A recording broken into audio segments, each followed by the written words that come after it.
samukon si Hercules sa labor ni Hercules. Wala siya ni Hera. Ingnan niya si Cancer na sa mukha si Hercules sa iyang labor.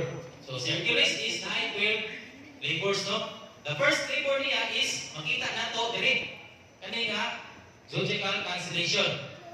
Si Leo, the lion. So, Leo. ito mo ang lion na Hercules. Muna siya ang Nemean lion.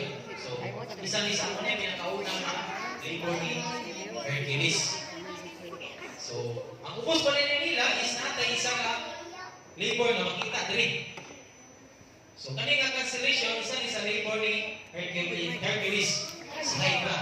So, kani sa Hydra, muna ito ang biggest na constellation. So, sa Hydra, ipadala ni siya ni Hera para makikontra kang Hercules as a labor, no? Labor ni Hercules.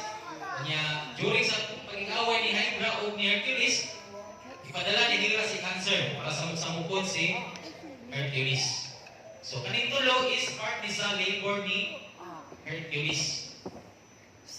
And there is sa September to October, kung makita si constellation Virgo. Virgo.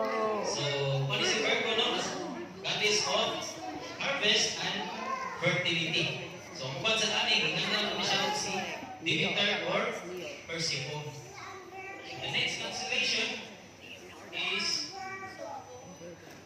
Libra. Libra. So, Libra symbolizes balance and justice. So, kapantay na sa itong mga Supreme Court or sa itong mga Hall of Justice, naagin na siya ang August, symbol. September, Symbolize October. na siya sa balance and justice.